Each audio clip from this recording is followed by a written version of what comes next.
படைப்பாளராம் கடவுளுக்கும் மீட்பராம் இயேசு கிறிஸ்துவுக்கும் துணையாளராம் தூய ஆவியாருக்கும் மாட்சிமை குறித்தாக. ஆமென். மகிழ்வான காலை பொழுதிலும் திறனாய்வு வழிபாட்டில் பங்கு பெற்றிருக்கின்ற உங்கள் அனைவரையும் அன்போடு வாழ்த்தி வரவேற்றுக் கொள்கிறேன். நாம் யாவரும் இழந்து கடவுளை வழிபடுவோம். வாருங்கள்.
அனைத்துலகத்தோரே ஆண்டவரை ஆர்ப்பரித்து வாழ்த்துங்கள். ஆண்டவரை மகிழ்ச்சியுடன் வழிபடுங்கள். மகிழ்ச்சி நிறை பாலுடன் அவர் திருமுன் வாருங்கள். ஆண்டவரே கடவுள் என்று உணருங்கள். அவரே நம்மை படைத்தவர், நாம் அவர் மக்கள். வாருங்கள், தாழ்பணிந்து அவரை தொழுது கொள்வோம். நம்மை உருவாக்கிய ஆண்டவர் முன் முழந்தாடுவோம். என மக்களாகிய நம்மை கிறிஸ்துவின் மந்தியர்களாக வாழ அழைப்பு கொடுக்கும் இறை திருமணத்துக்கு ஏற்ப கடவுளை வழிபடுவோம். வாருங்கள். நாம் யாவரும் முழங்கால் படியிட்டோ அல்லது அமர்ந்த நிலையிலோ இறைவேண்டல் செய்வோம். வழிநடத்தும் வல்ல கடவுளை, மாட்சிமை பொருந்திய இந்நாளின் காலை பொழுதிற்காக உமக்கு நாங்கள் நன்றி செலுத்துகின்றோம். இத்திருநாள் வழிபாட்டின் வாயிலாய் உம்மடியவர்களாகிய நாங்கள் ஒன்று கூடவும் தம்மை போற்றவும் நீர் எங்களுக்கு தந்திருக்கின்ற நல்ல வாய்ப்பிற்காக உமக்கு நன்றி செலுத்துகின்றோம். வழிபாட்டின் வாயிலாக நாங்கள் பாடுகின்ற பாடல்கள், வாசிக்கின்ற இறை திருமொழிகள், ஏறெடுக்கின்ற விண்ணப்பங்கள், சிந்திக்கின்றதானவும் திருவார்த்தைகள் இவரின் வாயிலாக உன் திருப்பெயர் மாட்சிமை பெறவும் உம்மக்களாகிய நாங்கள் உன் திருமைந்தர் கிறிஸ்துவின் மந்தைகளாய் வாழும் அருள் செய்யும். வழிபாட்டின் தொடக்க முதல் நிறைவு வரை நீர் தலைவராயிருந்து வழிநடத்தும். இவை யாவற்றையும் திருமகனும் எங்கள் மீட்பருமாகிய இயேசு கிறிஸ்துவின் வழியே வேண்டிக் கொள்கிறோம். நல்ல தந்தையே, ஆமேன். அமருங்கள்.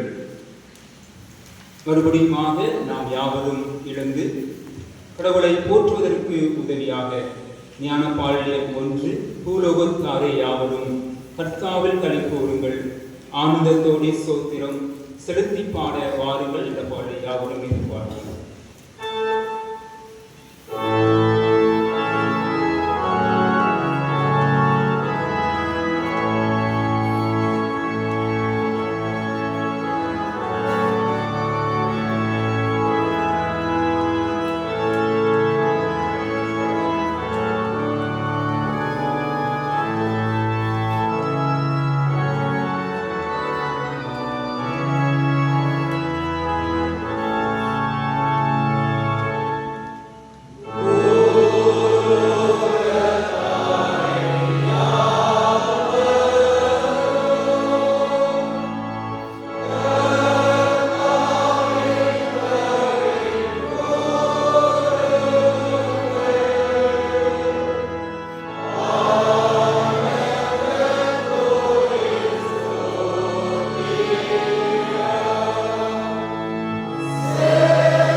செய்து விட்டாயோ?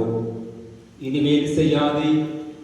செய்த பாவங்களுக்காக மன்னிப்பு கேள் என அழைப்பு விடுக்கும் இறை வார்த்தைக்கு இணங்க நாம் நம்முடைய பிள்ளைகளை அறிக்கை செய்து விட்டுவிடுவோம். வாருங்கள், நாம் யாவரும் நாங்கள் படியிட்டோ அல்லது அமர்ந்தோ நம்முடைய பிள்ளைகளை மறிக்கை செய்வோம். அன்பு நிறைவா, நீர் வன்முறையை ஒருபோதும் விரும்புவதில்லை என்பதை நாங்கள் அறிவோம். ஆனாலும் அமைதியை கட்டமைக்க வேண்டிய இடத்தில் வன்முறையை தூண்டுகிறவர்களாக இருந்த நிலையை எண்ணி மனமருந்தி மன்னிப்பு வேண்டுகிறோம். என் இறைவா,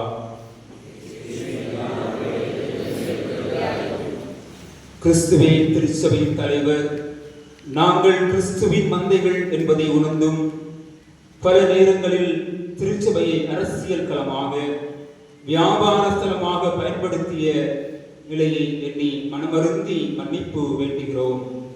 எம் இறைவா, எல்லாருக்கும் எல்லாமுமான இறைவா, அநீதியை கண்டு குரல் கொடுக்க வேண்டிய நாங்கள் அதை கண்டும் காணாமல் 10ஓடு 1 11 அத்தோடு நானும் 1 என்றிருந்த நிலையை எண்ணி மனமருந்தி மன்னிப்பு வேண்டுகின்றோம். எம் இறைவா, அன்பானவர்களே, நாம் பள்ளிகளில் படிக்கின்ற போது நம்முடைய ஆசிரியர் நாம் எழுதின விடைத்தாளையே நாமே திருத்துவதற்காக தருவதுண்டு. ஏன்? நமக்கு பிடித்த மதிப்பெண்ணை நாம் போட்டுக் கொள்வதற்காகவா?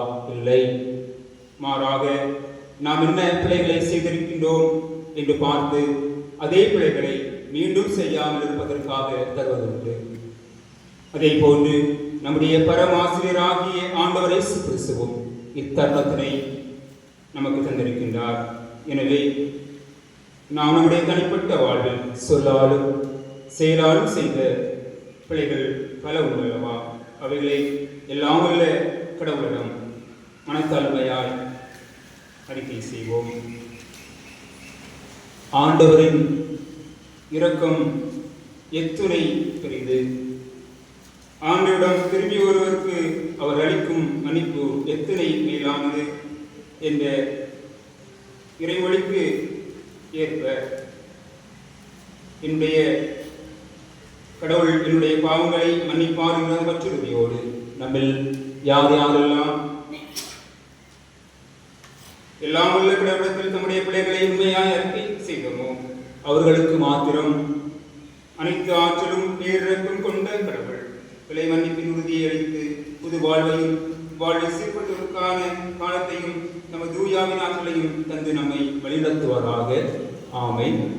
பிழை மன்னிப்பின் உறுதியை பெற்றுக்கொண்டு நாம் பின்வருகின்ற பிழை மன்னிப்பின் மகிழின் பாடலை மகிழ்வோடு பாடி கொண்டாடுவோம்.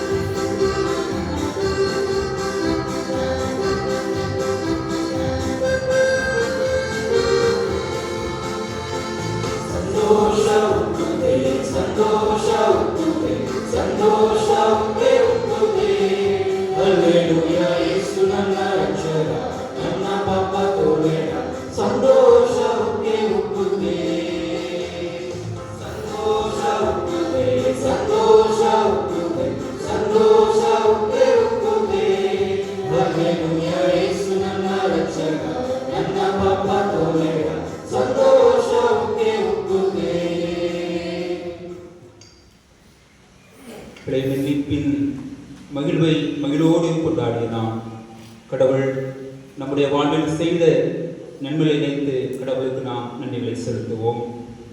அன்பு நிறைவா, உமந்தைகளாக எங்களை உம்முடைய திருப்பணிக்காக அழைத்து இறையியல் கல்லூரியின் வாயிலாக இறையிலை கற்றுக்கொள்ள தந்த நல்ல வாய்ப்பிற்காக உமக்கு நன்றி செலுத்துகின்றோம். ஞானத்தின் ஊற்றாம் இறைவா, கேரள மாநிலத்தை போன்று தமிழகத்திலும் மாணவர்களுடைய கற்றல் திறனை அதிகரிக்கும் வண்ணம் பாவடிவிலே இருக்கைகள் அமைக்க தமிழக அரசு கொண்டு வந்துள்ள ஏற்பாட்டிற்காக உமக்கு நாங்கள் நன்றி செலுத்துகின்றோம். நம்முடைய தனிப்பட்ட வாழ்விலே ஆண்டவர் செய்த நன்மைகள் ஏராளம் உண்டு. அவைகளை நினைத்து நாம் ஆண்டவருக்கு நன்றிகளை செலுத்துவோம். தனிப்பட்ட நன்மைகளுக்காக கடவுளுக்கு நன்றிகளை செலுத்தினான். தாவீது அரசரின் இறைவேண்டலோடு இணைந்து நாம் ஆண்டவருக்கு நன்றி செலுத்துவோம். என் உயிரே ஆண்டவரை போற்றிடு, என் உளமே அவரது திருப்பெயரை ஏற்றிடு. என் உயிரே ஆண்டவரை போற்றிடு, அவருடைய கனிவான செயல்கள் அனைத்தையும் மறவாதே. ஆமென். அமருங்கள். இந்த நாளுக்குரிய விவிலிய வரைகளை உரையை வாசிக்க கேட்போம்.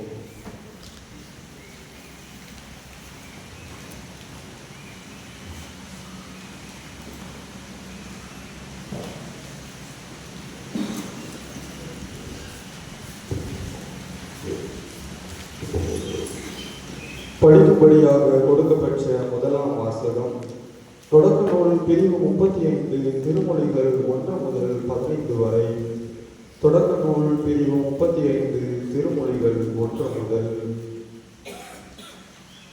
பெத்தேலில் கடவுள் யாக்கோபுக்கு ஆசி வழங்குதல். அப்பொழுது கடவுள் யாக்கோபை நோக்கி, நீ எழுந்து பெத்தேலுக்கு போய் அங்கே குடியேறு. உன் சகோதரன் ஏசாவிடமிருந்து தப்பியோடிய போது உனக்கு தோன்றின இறைவனுக்கு அவ்விடத்தில் ஒரு பலிபீடத்தை எழுப்பு என்றார்.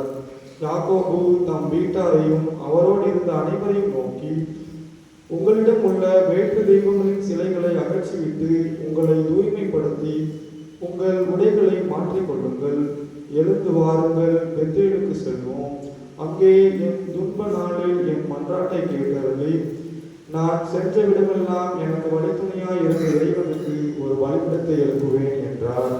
அப்படியே அவர்கள் தங்களிடம் இருந்த எல்லா வேற்று தெய்வங்களின் சிலைகளையும் தங்கள் காதணிகளையும் யாக்கோபின் கையில் கொடுக்க, அவர் அவற்றை செக்கேம் அருகில் இருந்த ஒரு கருவாடு மரத்தின் அருகே புதைத்தார். அவர்கள் புறப்பட்டு சென்ற பொழுது அவர்களை சூழ்ந்திருந்த எல்லா நகரத்தினருக்கும் கடவுள் திகில் ஊட்டினார். எனவே அவர்கள் யாக்கோபின் புதல்வரை துரத்தி செல்லவில்லை. இவ்வாறு யாக்கோபும் அவரோடு இருந்த எல்லா மக்களும் கானான் நாட்டில் உள்ள லூசி என்கிற பெத்தேலுக்கு வந்து சேர்ந்தனர். யாக்கோபு அங்கே ஒரு பலிபீடத்தை கட்டி எழுப்பி தம் சகோதரிடமிருந்து தப்பி ஓடின பொழுது கடவுள் தம்மை அங்கே அவருக்கு வெளிப்படுத்தியதால் அந்த இடத்திற்கு ஏல்பெத்தேல் என்று பெயரிட்டார். அப்பொழுது ரெபெக்காவின் பணிப்பெண்ணாகிய தெபோரா இறந்தாள். பெத்தேலின் அடிவாரத்தில் இருந்த ஒரு கர்வாலி மரத்தடியில் அவள் அடக்கம் செய்யப்பட்டாள்.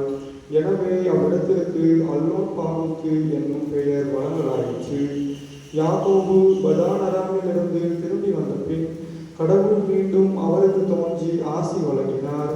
கடவுள் அவரை நோக்கி, உன் பெயர் யாக்கோபு, இனிமேல் நீ யாக்கோபு என்று அழைக்கப்பட மாட்டாய், உன் பெயர் இஸ்ரேல் எனப்படும் என்று உரைத்து இஸ்ரேல் என்று அவருக்கு பெயரிட்டார். மேலும் கடவுள் அவரை நோக்கி, நானே எல்லாம் வல்ல இறைவன், நீ பழுகி பெருக கடவாய். ஓரினமும் மக்களினங்களின் கூட்டமும் உன்னிடமிருந்து தோன்றும், அரசர்களும் உன் வழிமரபில் விதிப்பார்கள். ஆபிரகாம் ஈசாக்குக்கு நான் அளித்த நாட்டை உனக்கும் உனக்கு பின் உன் வழிமரபினருக்கும் கொடுப்பேன் என்றார். பின்னர் கடவுள் அவரோடு பேசிய இடத்திலிருந்து மேலெடுத்து சென்றார்.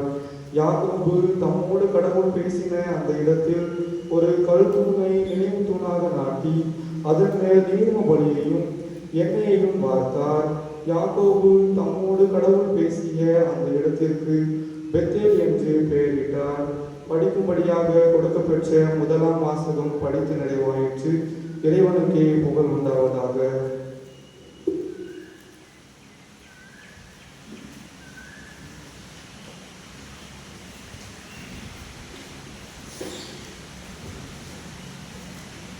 Today's epistle reading is taken from Acts of Apostles, chapter 16, verses from 11 to 15.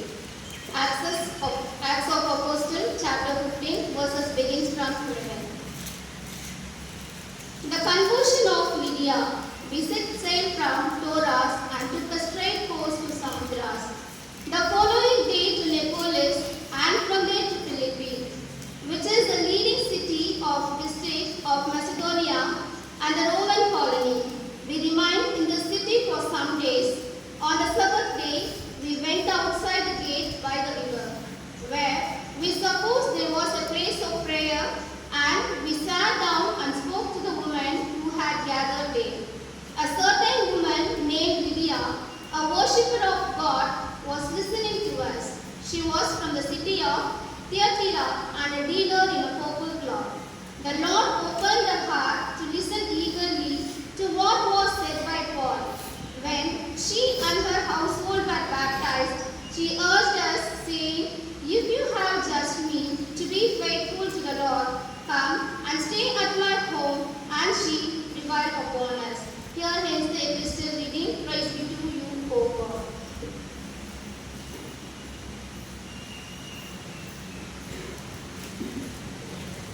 நற்செய்தி வாசிப்பதற்காக உங்களுக்கு எழுதுகிறேன்.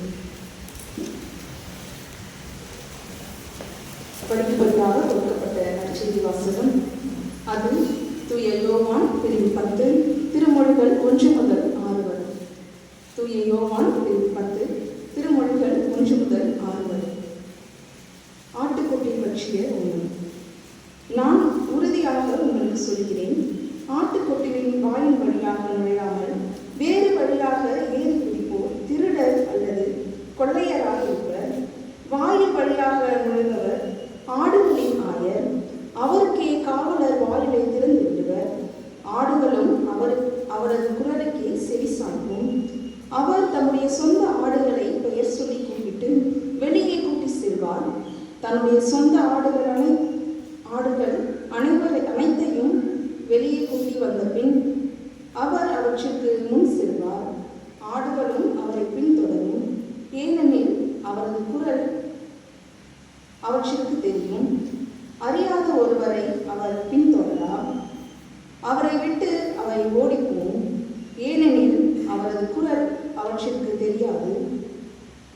இயேசு அவர்களிடம் உவமையாக இவ்வாறு சொன்னார்.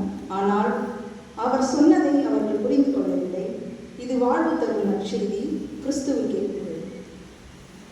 அமருங்கள். ஒரு சிறப்பு பாடல்களை நாம் இப்போது பாடுகிறோம்.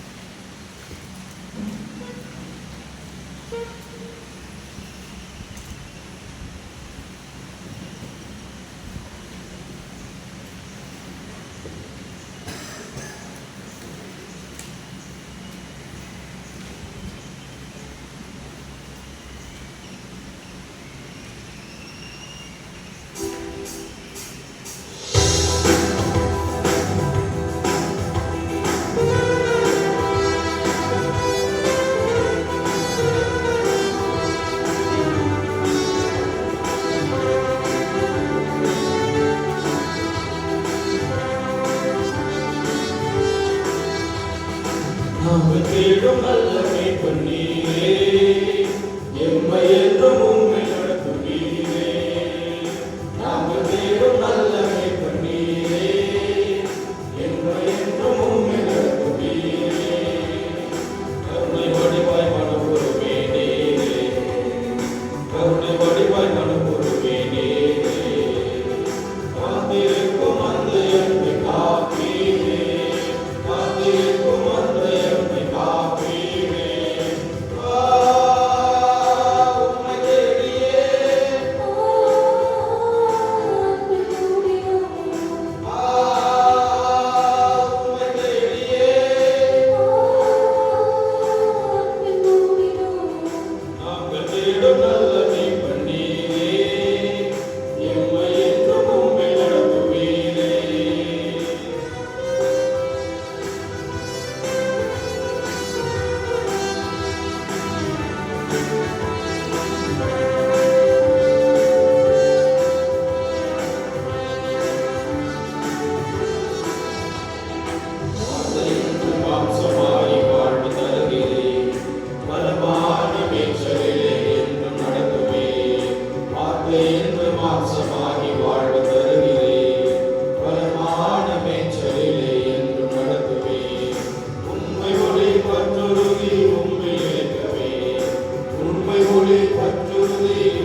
தேடும் நல்ல மீட்பர் நீரே, எம்மை என்றும் உம்மை நடத்துவீரே.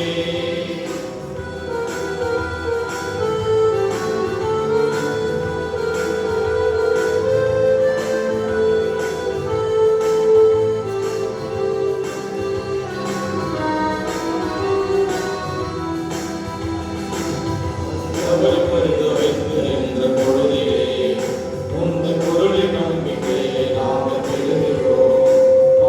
அவரை பரிந்துரைத்து என்ற பொழுதிலே உந்தன் பொருளின் நம்பிக்கையை நாங்கள் பெறுகிறோம்.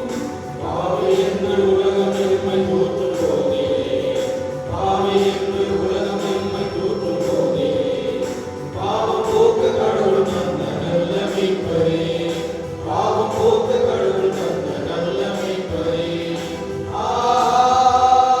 உம்மை தேடியே,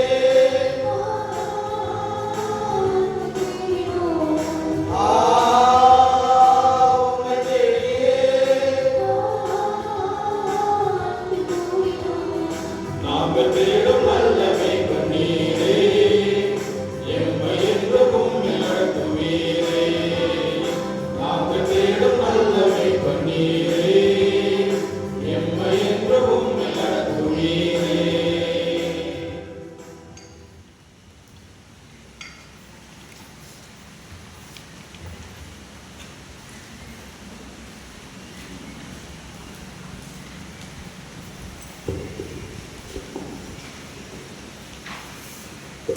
இறைவேண்டுதல் செய்வோம்.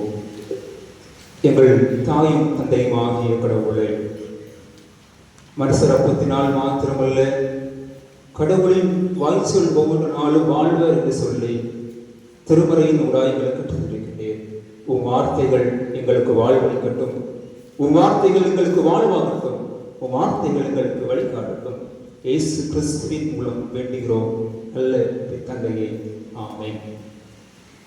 இந்நாளிலும் மறுபடியும் உங்கள் அனைவரையும் அன்போடு வாழ்த்துகின்றேன். படைப்பாளராம் கடவுளாலும் மெய்ப்பராகிய இயேசு கிறிஸ்துவினாலும் துணையாளராம் தூவியாகிறாலும் உங்கள் அனைவருக்கும் அமைதியும் ஆற்றலும் உரித்தாகுக. இந்நாளிலும் சற்று நேர சிந்தனைக்காக கொடுக்கப்பட்டிருக்கின்ற தலையங்கும் இறை மக்கள் கிறிஸ்துவின் மந்தை. ஒருவர் வாசிக்கலாம். நாம் படிக்க கேட்ட யோவான் நற்செய்தி நூல் பிரிவு 10 என்னுடைய 4வது வசனத்தை. நம்முடைய சொந்த ஆடுகள் அனைத்தையும் வெளியே ஓட்டி வந்த பின் அவர் அவற்றிற்கு முன் செல்வார், ஆடுகளும் அவரை பின்தொடரும், ஏனெனில் அவரது குரல் அவற்றுக்கு தெரியும். இறை மக்கள் என்பவர்கள் ஒரு சமூகத்தினுடைய அடையாளம். அவர்கள் தாங்கள் பின்பற்றுகின்ற கடவுளுடைய போதனைகளை பின்பற்றுகின்ற மக்கள் ஆக இருக்கிறார்கள். நாம் விவிலிய மறையிலே 1ஆம் உடன்படிக்கை நூலை பார்த்தோம் என்று சொன்னால், கடவுளால் தெரிந்து கொள்ளப்பட்ட இஸ்ராயேல் மக்கள் மாத்திரமே கடவுளின் மக்கள் என்று அறியப்பட்டனர். ஆனால் 2ஆம் உடன்படிக்கை நூலை நாம் சற்று புரட்டி பார்த்தோம் என்று சொன்னால், ஆண்டவராகிய இயேசு கிறிஸ்துவுடைய பிறப்பால், அவருடைய வருகையால் ஆண்டவராகிய யூதர்கள் மாத்திரமல்ல அனைவருமே இறை மக்களாக அறியப்பட்டனர். சீர்திருத்த திருச்சபையின் தந்தையாகிய அருள் திரு மார்ட்டின் லூத்தர் அவர்கள் கூறுகின்ற போது, பற்றுறுதியாளர்கள் அனைவருமே இறை மக்கள் என்று அவர் எடுத்துரைக்கிறார். 1 பேதுரு 2ஆம் பிரிவு 9வது வசனத்தை மையமாய் கொண்டு அவர் எடுத்துரைக்கிறார். நீங்கள் தெரிந்து கொள்ளப்பட்ட வழிமறைவினர்கள், அரச குருக்களின் கூட்டத்தினர், தூய இனத்தின் மக்கள், அவரின் சொந்த மக்கள் என்று, சொந்தமான மக்கள் அவர் என்று அவர் எடுத்துரைப்பதை நாம் கண்டுகொள்ள முடியும். இறைமக்கள் என்பதற்கு விவிலியத்திலே பல உருவங்கள் அதற்கு கொடுக்கப்பட்டிருக்கிறது. மணமகனும் மணமகளும், திராட்சை செடியும் கொடியும், ஆலயம், குடும்பம், மந்தை என்கிறதான பல உருவங்கள் இவைகள் கொடுக்கப்பட்டிருக்கிறது. இவைகளை நாம் திருமறையில் முறையை பார்க்க வேண்டும் என்று சொன்னால், திருப்பாடல்கள் 23:1, ஏசாயா 5:1-9, யோவான் வாசிக்கின்ற யோவான் நற்செய்தி நூல் அதிகாரம் 10:1-18, யோவான் 15ஆம் பிரிவு 1 முதல் 15 அடங்கிய பிரிவுகளிலே நாம் கண்டுகொள்ள முடியும். இவற்றுள் மிக சிறப்பான ஒரு உருவமாக இந்த இயேசு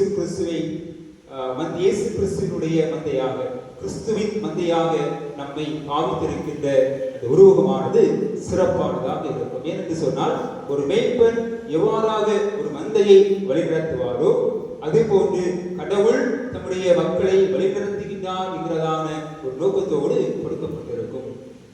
அன்பிற்கு இணையர்களே, இன்னும் இந்த கிறிஸ்துவின் மந்தையை குறித்து திருச்சபையின் தந்தையில் ஒருவராகிய புனித தாமஸ் அக்வினாஸ் அவர்கள் கூறுகின்ற போது, கிறிஸ்துவே திருச்சபையின் தலைவர், திருச்சபையானது அனைத்து மந்தைகளையும் ஒன்று சேர்க்கின்ற இடமாக இருக்கின்றது என்று சொல்லி தன்னுடைய சும்மா தியாலஜியிலே அவர் எடுத்துரைப்பதை நாம் கண்டுகொள்ள முடிகின்றது. எனவே இறைமக்கள் ஆகிய நாம் பல நேரங்களிலே நாங்கள் கடவுளுடைய சாயலிலே படைக்கப்பட்டவர்கள், நாங்களும் கிறிஸ்துவின் மந்தைகள் என்று சொல்லி பல நேரங்களிலே மார்பு தட்டிக் கொள்கின்ற பழக்கம் நமக்கு உள்ளது. அது நானாக இருந்தாலும் சரி, நீங்களாக இருந்தாலும் சரி, அதுக்கு யாரும் விதிவிலக்கு இல்லை. இங்கே இன்றைக்கு திருமறை வாசகங்கள் நமக்கு பல அடிக்கோடு விட்டு காட்டுகின்றன. அவைகளை எல்லாம் சொன்னால் நேரம் காணாது என்பதனால் மிக சுருக்கமாக 3 கோணத்திலே உங்களோடு சிந்திக்கலாம் என்று ஆசைப்படுகிறேன். இறைமக்கள் கிறிஸ்துவின் மந்தையாக இருக்க வேண்டும் என்று சொன்னால் என்ன காரியங்களை செய்ய வேண்டும் என்று சொல்லி முதலாவதாக பார்க்கின்ற போது அழைப்புக்கு குரல் கொடுக்க வேண்டும். நாம் படிக்க கேட்ட தொடக்க நூல் 35ஆம் பிரிவு 1 முதல் 15 அடங்கிய திருமொழிகளை நாம் வாசிக்க கேட்டோம். நாங்கள் கடவுளால் தெரிந்து கொள்ளப்பட்ட மக்கள், வாழும் கடவுளின் மக்கள் என்று தெரிந்து கொள்ளப்பட்ட இஸ்ராயேல் மக்களுடைய குல முதுவர்கள் ஒருவராகிய யாக்கோபினுடைய வழிமரபினர்கள் தாங்கள் கடவுளால் தெரிந்து கொள்ளப்பட்ட மக்கள் என்ற நிலையை மறந்து அவர்கள் வேற்று தெய்வங்களை அவர்கள் வழிபடுகின்றனர். ஒருவேளை இந்த வேற்று தெய்வங்கள் எப்படி வந்தது என்று ஒருவேளை கேட்கலாம். இஸ்ரேலர்களுக்கு ஒரு இறை கோட்பாடு தானே, எவ்வாறாக இவர்கள் பல கடவுளை வழிபட்டார்கள் என்று சொல்கிற போது ஒருவேளை யாக்கோபு தன்னுடைய இரு மனைவியர்களை கூட்டி வருகின்ற போது அவர்கள் தங்களுடைய இல்லத்தில் இருந்து கொண்டு வந்த தெய்வங்களாக இருக்கலாம். அல்லது இவர்கள் பல நாடுகளை கடந்து வந்தனர். கானான், பெர்சியா போன்ற பல நாடுகளை கடந்து வருகின்ற போது அங்கிருந்து கொண்டு வந்த ஒருவேளை தெய்வங்களாக இருக்கலாம். எப்படியாயினும் கடவுளுடைய உடன்படிக்கையை அவர்கள் உடைத்தெறிந்து தங்களை தீட்டுப்படுத்திக் கொண்ட சூழலில் கடவுள் மீண்டும் அவர் யாக்கோபுக்கு நினைவுபடுத்துகின்றார். உன்னுடைய தாயாருடைய சொல்லை கேட்டு உன்னுடைய சகோதரனை நீ ஏமாற்றி உன்னுடைய சகோதரனுக்குரிய ஆசிகளை அனைத்தையும் பெற்றுக்கொண்டு ஓடிய போது நான் உனக்கு காட்சி அளித்த, நான் உனக்கு உதவிய அந்த இடத்திலே எனக்கு ஒரு வழிபீடம் கட்டு என்று சொல்வதை நாம் கண்டுகொள்ள முடிந்தது. அதற்கு பத்தேல் என்பதற்கு முன்பதாக உள்ள பெயர் லூசு என்று அழைக்கப்படுகின்ற கானான் உள்ளே ஒரு பட்டணமாக இருக்கிறது. இன்றைக்கும் கடவுள் நம்மளை அழைக்கின்றார் என்று கேட்டால் நாம் அழைக்கின்றார்.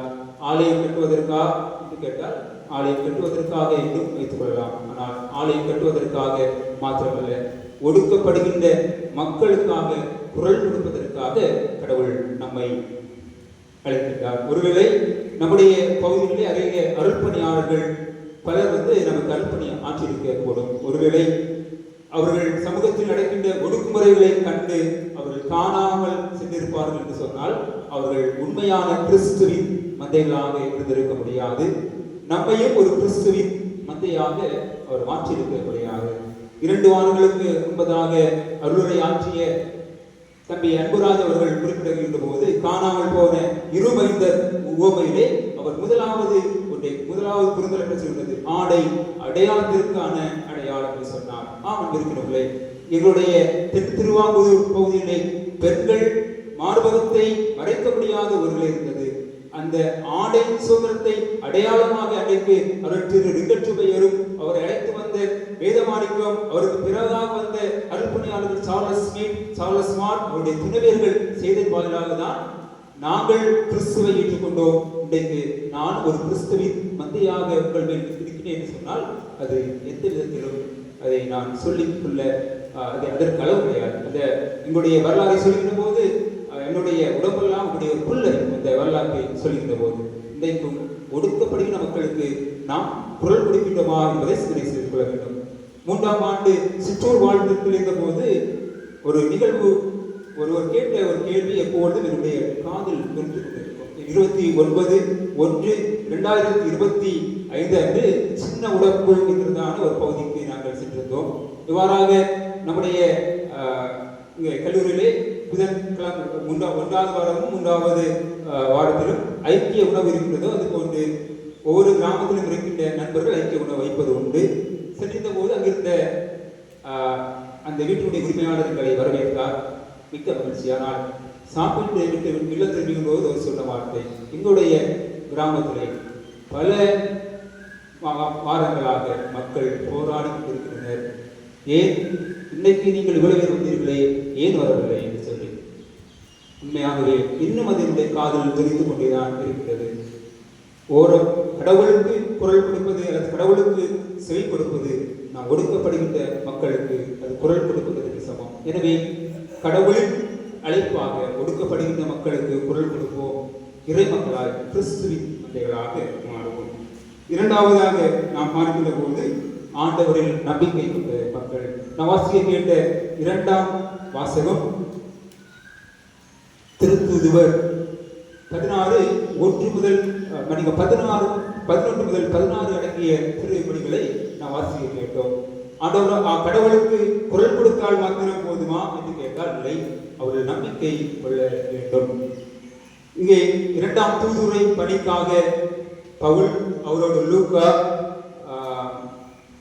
சீலா, தீமோத்தேயு ஆகியவர்கள் செல்கின்ற போது பவுலுக்கு துரோவாமல் இருக்கின்ற போது ஒரு காட்சியை காண்கின்றார். மக்கதோனியாவில் இருக்கின்ற ஒருவர் அவருடைய கனவிலே தோன்றி, நீங்கள் மாசிதோனியாவுக்கு வர வேண்டும், வந்து எங்களுக்கு உதவிட வேண்டும் என்றதான அழைப்பை கேட்டு அவருடைய அழைப்புக்கு ஏற்ப மாசிதோனியாவுக்கு வருகின்றார். மாசிதோனியாவிலுடைய ஒரு முக்கிய ஒரு பட்டணமாகிய பிலிப்பு பட்டணத்தில் வந்து இவர் நற்செய்தி பணியை ஆற்றுவதை நாம் கண்டுகொள்ள முடியும். இந்த பிலிப்பு பட்டணத்தை பார்க்கிற போது அது ரோமர்கள் அதிகமாக வாழ்கின்ற இடம், அதிகமாக வணிகங்கள் நிறைந்த ஒரு பட்டணம். குறிப்பாக சிவப்பு கம்பளம் நிறைந்த செந்நிறை ஆடைகள் அதிகமாக விற்கப்படுகின்ற ஒரு பட்டணமாக இந்த பட்டணம் காணப்படுகின்றது. இச்சூழலில் தூய பவுலடிகளார் அங்கே சென்று பல நாட்கள் அந்த மக்களோடு பழகி அவர்களுக்கு நற்செய்தி பணியை ஆற்றுகின்ற போது பவுலடிகளாருடைய வார்த்தையை கேட்டு உள்ளம் உடைந்து கிறிஸ்துவை ஏற்றுக்கொண்ட லீதியாளும் அவருடைய குடும்பத்தினரும் திருமுழுக்கின் வாயிலாக கிறிஸ்துவின் மந்தைகளாக மாறினார்கள். இன்றைக்கு நான் இந்த திருச்சபை அந்த திருச்சபை என்று சொல்லவில்லை, எல்லா திருச்சபைகளுமே எண்ணிக்கை அடிப்படையில் உறுப்பினர்களை சேர்க்க வேண்டும் என்பதோடு கிறிஸ்துவின் மந்தையாகிய திருமுழுக்கிலே பலரை சேர்க்கின்றனர். ஒரு பேராயர் லெஸ்லி நியூபிகன் அவர்கள் தன்னுடைய நல்ல மேய்ப்பன் என்ற நூலை சொல்கின்ற போது அவர் இவ்வாறாக குறிப்பிடுகின்றார், கிறிஸ்து வகுத்த கோட்பாடுகளுக்கும் இன்றைய திருச்சபை செல்கின்ற நிலையை பார்க்கின்ற போது அவர் கிறிஸ்துவின் கோட்பாட்டுக்கும் திருச்சபை நிலைக்கும் இடையே ஒரு பெரிய பள்ளம் போன்ற ஒரு நிலை உள்ளது. அதை சீர்படுத்துவதற்கு இன்னும் அதிகமாக நாம் கவனம் கொடுக்க வேண்டும் என்று சொல்லி அவர் எடுத்துரைப்பதை நாம் கண்டுகொள்ள முடிகிறது. எனவே அன்பிற்கு இதவர்களை நாம் இவைகளை விட்டு நாமும் கிறிஸ்துவின் மந்தை என்பதை வந்து இறைமக்களாய் கிறிஸ்துவின் மந்தையாய் அவரின் நம்பிக்கை கொண்டு வாழ்வோம். மூன்றாவதாக நாம் பார்க்கின்ற போது ஆயரை பின்தொடர்கின்ற மக்கள். நாம் வாசிக்க கேட்ட யோவான் நற்செய்தி நூலிலே 2 உவமைகள், 1 முதல் 18 பகுதிகளில் 2 உவமைகள் சொல்லப்பட்டுள்ளது. 2 உவமைகள் அதுவரை சொல்லப்பட்டுள்ளது. அதே நாம் இன்றைக்குள்ள 1 முதல் 6 அடங்கிய பகுதிகளிலே பாரசீனத்திலே வாழ்கின்ற மேய்ப்பர்கள், அவர்களுக்கு பொதுவான ஒரு ஆட்டுக்குட்டி இருக்கும். அந்த ஆட்டுக்குட்டியிலே பல மேய்ப்பருடைய ஆடுகளை அவர்கள் அடைப்பார்கள். ஆடுகளை அடைக்கின்ற போது ஒரு காவலர் இரவு முழுவதும் அதை காவல் செய்வார். பிறகாக அந்த மேய்ப்பர் வருகின்ற போது அந்த காவலர் அவர்களுக்கு திறந்து விடுவார், ஆடுகள் அவரை பின்தொடரும் என்பது இங்கே நமக்கு சொல்லப்படுகிறது. நாம் ஒரு மந்தையாக கிறிஸ்துவை பின்தொடரும் என்று சொன்னால் நமக்கென்று ஒரு தனியை பார்த்து நடப்பதற்காக அல்ல, நமக்கென்று சொல்லி ஒரு தடத்தை பதித்து கொள்வதற்காக அல்ல. சிலர் சொல்வார்கள் தடக்கென்று ஒரு தடத்தை பார்த்து நடக்க வேண்டும் என்று சொல்லி, அப்படி நடக்கின்ற வாழ்வு கிறிஸ்தவ வாழ்வு அல்ல. கிறிஸ்துவை பின்தொடர்கின்றவர்கள் கிறிஸ்துவின் அடிச்சுவடை பின்தொடர வேண்டும். ஒருவேளை கிறிஸ்துவின் அடிச்சுவடை பின்தொடராமல் தனக்கென்று ஒரு பாதை பதிக்க வேண்டும், தனக்கென்று ஒரு தடம் பதிக்க வேண்டும் என்று சொல்லி எவர் ஒருவர் செல்வாரோ, எவர் ஒருவர் தன்னுடைய மனதில் நினைத்துக் கொள்வாரோ அவர் கிறிஸ்துவின் சீடராக இருந்திருக்க முடியாது. கிறிஸ்துவின் அடிச்சுவடை என்று சொன்னால் அவருடைய பாத படிகளை பார்த்து விதித்து நடப்பதல்ல, அவருடைய போதனைகளை கைக்கொள்வது. நாம் மத்தேயு நற்செய்தி நூல் 5ஆம் பிரிவு 9ஆம் வசனத்தை பார்க்கிற போது அமைதியை ஏற்படுத்துவோர் பேர் பெற்றோர், ஏனெனில் அவர்கள் கடவுளின் மக்கள் எனப்படுவர். இன்றைக்கு நாங்கள் கடவுளின் மக்கள் என்று சொல்லப்படுகிற இஸ்ராயேல் மக்கள் எத்தனை ஆயிரம் மக்களை அவர்கள் கொலை செய்து கொண்டிருக்கிறார்கள், எத்தனை நாடுகளை அவர்கள் அழித்து தன்வசப்படுத்துகிறார்கள் என்பதை நாம் சிந்தனை செய்து கொள்ள வேண்டும். பல நேரங்களில் நாங்களும் கடவுளின் மக்கள் என்று சொல்லி நாம் சொல்வதுண்டு. உண்மையாகவே நாம் கடவுளின் மக்களாக சொன்னால் அமைதியை ஏற்படுத்துகின்றவர்களாக இருக்க வேண்டும். ஒருவேளை பல நேரங்களிலே அமைதியை ஏற்படுத்துகின்ற இடத்தில் பிரிவினையை ஏற்படுத்துகின்றோம் என்று சொன்னால் திருத்திக் கொள்வோம். திருத்தவில்லை என்று சொன்னால் நாம் மாறுவோம். கடவுளுடைய பிள்ளைகளாக, கிறிஸ்துவின் மந்தையாக அவரை பின்தொடர்வோம். நிறைவாக அன்பர்களே, கடவுளின் அழைப்புக்கு குரல் கொடுப்பது மாத்திரமல்ல, ஒடுக்கப்பட்ட மக்களின் குரலுக்கு குரல் கொடுப்போம். அவரில் நம்பிக்கை கொள்வோம். நல்ல ஆயுதை தொடர்ந்து புதியதோர் உலகத்தை கட்டமைப்போம். கிறிஸ்துவின் மந்தைகளாக, இறை மக்களாக இந்த உலகங்களை சார்ந்து பகர்வோம். கடவுள் தான் இந்த வார்த்தை நம்மை ஆசீர்வதிப்பாராக.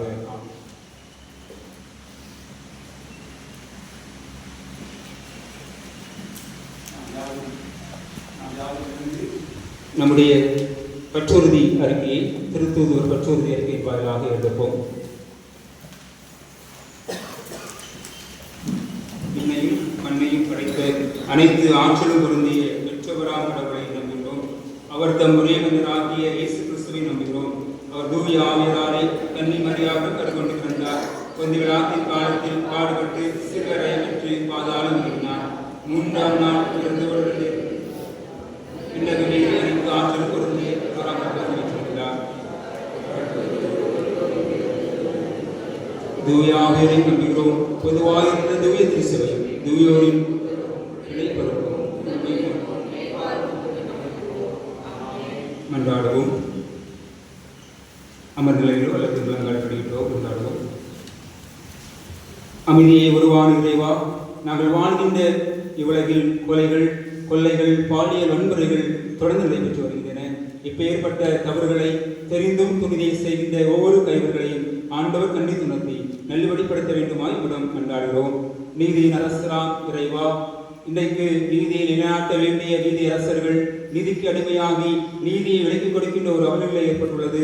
தங்களை சார்ந்தவர்களுக்கு ஒரு நீதியும் மற்றவர்களுக்கு ஒரு நீதியும் வழங்கின மனப்பான்மை உள்ளது. இப்பேற்பட்ட நிலை மாறவும் அனைவருக்கும் சமமான நீதி வழங்கப்படவும் நீதி அரசராம் உம்மிடம் வேண்டிக் கொள்கிறோம். இவா நாம் யாவரும் நம்முடைய ஆண்டவர் இயேசு கிறிஸ்து கற்றிருந்த இறைவன்களை யாவரும் இணைந்து இருப்போம். விண்ணுல இருக்கின்ற எங்கள் தந்தையை, உமது பெயர் தூயென போற்ற பெறுக, மாட்சி வருக, உமது திருவிழம் விண்ணுலகில் நிறைவது போல மண்ணுலகில் நிறைவேறுக. எங்கள் அன்றாட உணவை எங்களுக்கு தாரும். எங்களுக்கு எதிராக குற்றம் செய்தோரை நாங்கள் மன்னித்தது போல எங்கள் குற்றங்களை மன்னியும். எங்களை சோதனைக்கு கொடுத்தாதே, தீயோருடன் எங்களுக்கு ஆட்சியும் வல்லமையும் ஆட்சியும் நிலைக்கும் உமக்கே. ஆமென். நாம் நம்மை ஒப்படைக்கும் வண்ணமாக ஒப்படைப்பின் பாடலில் 1வது சரணத்தையும் 2வது சரணத்தையும் மாத்திரம் பாடுவோம். யாவரும் எழுந்து பாடுவோம்.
இருக்கின்றே உமக்கு நன்றி செலுத்துகின்றோம். தொடர்ந்து உம்முடையவர்களாகிய நாங்கள் ஒடுக்கப்படுகின்ற மக்களின் அழைப்புக்கு குரல் கொடுக்கின்றவர்களாகவும் நம்பிக்கையற்ற நிலையில் இருக்கின்ற மக்களுக்கு நம்பிக்கை ஊட்டுகின்றவர்களாகவும் வாழ அருள் செய்யும். தொடர்ந்து உம்மந்தையாகி நாங்கள் உம்மை எங்கள் வாழும் மாதிரியாக கொண்டு உம்மை இந்த உலகிற்கு வெளிப்படுத்த அருள் பாராட்டும். அனைத்தையும் எங்கள் மீட்பர் இயேசு கிறிஸ்துவின் வழியை வேண்டிக் கொள்கிறோம். நல்ல தந்தையே,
நம்ம இறை மக்களாய் தெரிந்து கொள்ள கொண்ட கடவுளின் அன்பும் நல்லாயினாம் இயேசு கிறிஸ்துவின் அருளும் தொடர்ந்து நம்மை கிறிஸ்துவின் மந்தைகளாய் வாழ தோன்றும் தூய ஆவியாரின் ஆற்றலும் இன்றும் என்றும் நம் அனைவரோடும் நிலைத்திருப்பதாக.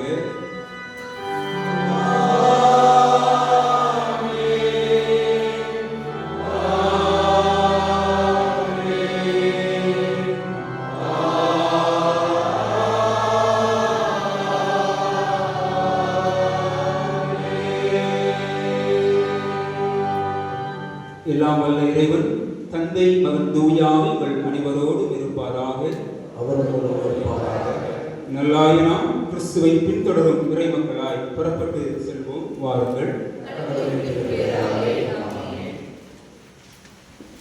என்னுடைய திருநாள் வழிபாட்டில் கலந்து கொண்ட உங்கள் அனைவருக்கும் பாடல்களு நண்பர்கள் இன்றைய வாரத்திற்கான வழிபாட்டு மனையின் உல வார பணியாளர்கள் அனைவருக்கும் வழிபாட்டு மனையின் ஒப்பனை மற்றும் வழிபாட்டில் பல்வேறு நிலையில் உதவிய 1ஆம் ஆண்டு 2ஆம் ஆண்டு 4ஆம் ஆண்டு நண்பர்கள் ஒருவருக்கும் உள்ளத்தின் ஆழத்திலிருந்து நன்றிகளை தெரிவித்துக் கொள்கின்றேன். இந்நாள் சிறப்பான நாளாய் அமைய எல்லாம் வல்ல இறைவன் அருள் புரிவாராக.